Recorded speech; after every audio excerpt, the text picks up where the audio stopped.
Ladies and gentlemen, welcome back to Insanity Radio 103.2 FM. You are locked in. It is still the D-Whyte Show. And right now, we're about to continue chatting with Jay. How are you? Hey, I'm great. How are you? I'm great. How are you feeling?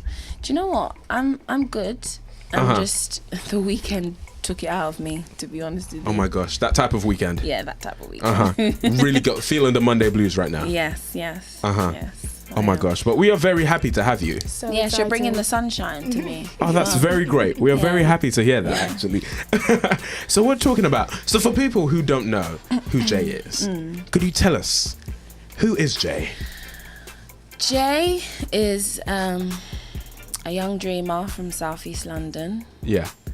Born and raised. I am 24, 25 in a month and 2 weeks. Oh wow. Yes, a Sagittarius.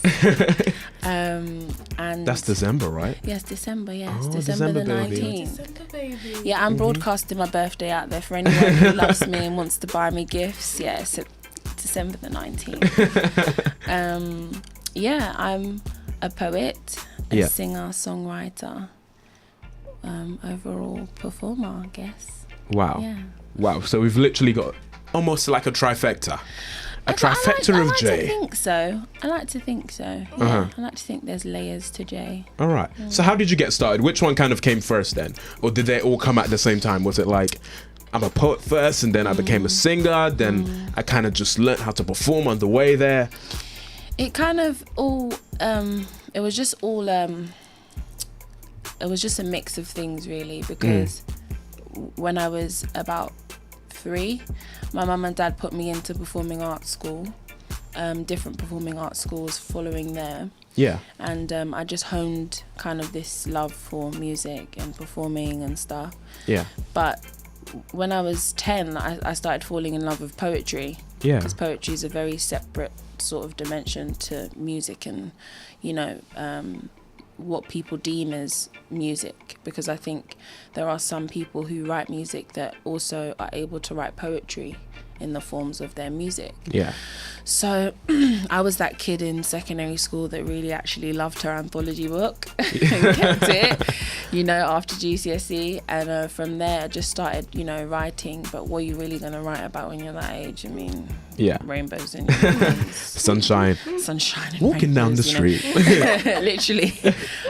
So yeah, when I got into uni, I started writing poetry seriously, to perform it, to make it into productions, and I used it as a way to sort of tackle the depression that I went through at uni as well. I used it as an outlet, and that's how I got to where I am today. Wow, that's absolutely amazing. Wait, so what kind of 2 points I got from that was at first, you know, being that 3-year-old, was that when you performed for the Queen? No, I performed for the Queen when I was 10. 10, at the Royal okay. Opera House. Yeah. Oh wow, so how was that?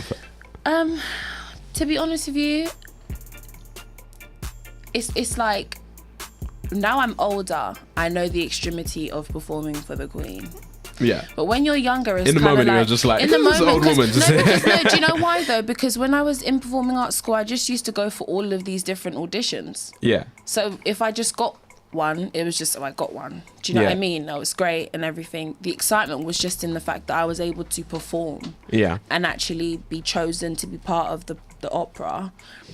I was just a little village girl, to be honest. I didn't really do anything major, but it's just the fact that I was, you know, involved in such a prestigious award-winning production, and it was a really, really good experience for me. I'll never forget it, ever. Yeah. Like, you know, it's literally imprinted in my mind, the first opening show that we had. So. Wow.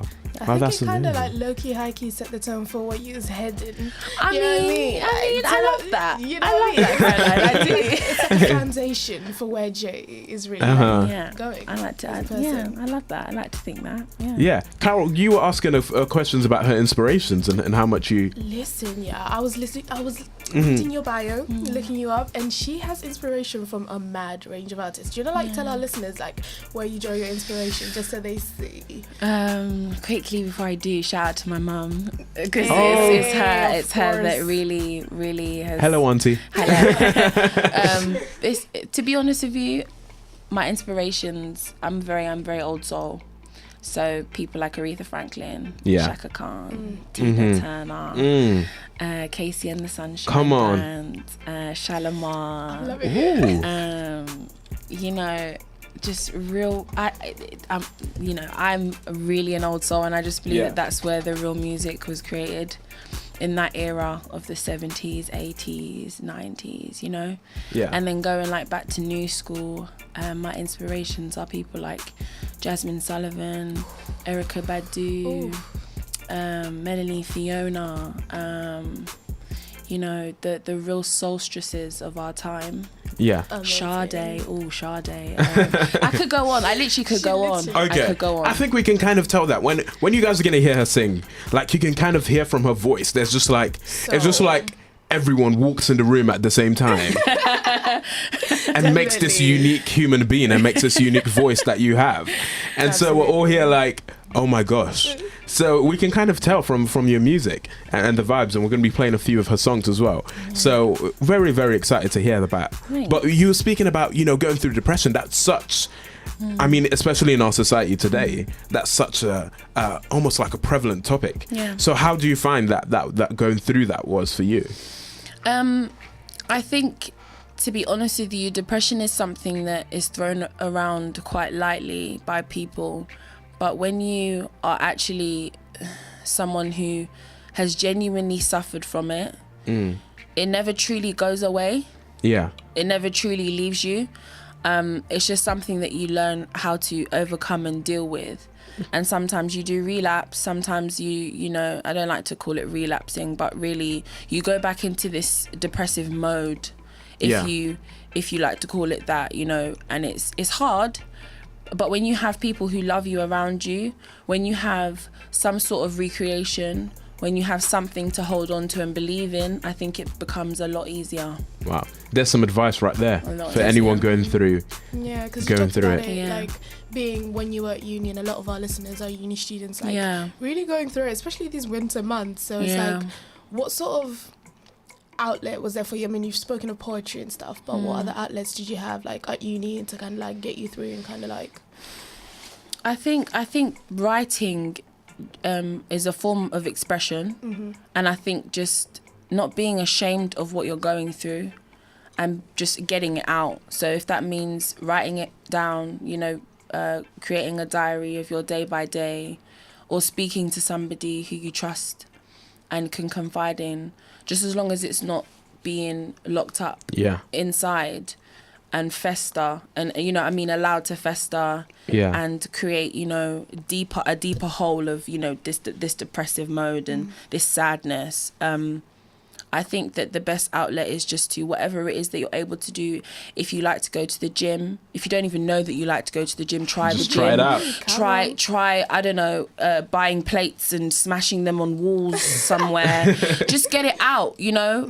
Have some sort of outlet that allows you to just express yourself in the best way. And I think that's the only advice I have for you. That's some amazing advice. Now, this is the song. You mentioned Shalimar. We have to play him. Come on, it's a night to remember. It's the D-Whyte Show. We'll be right back.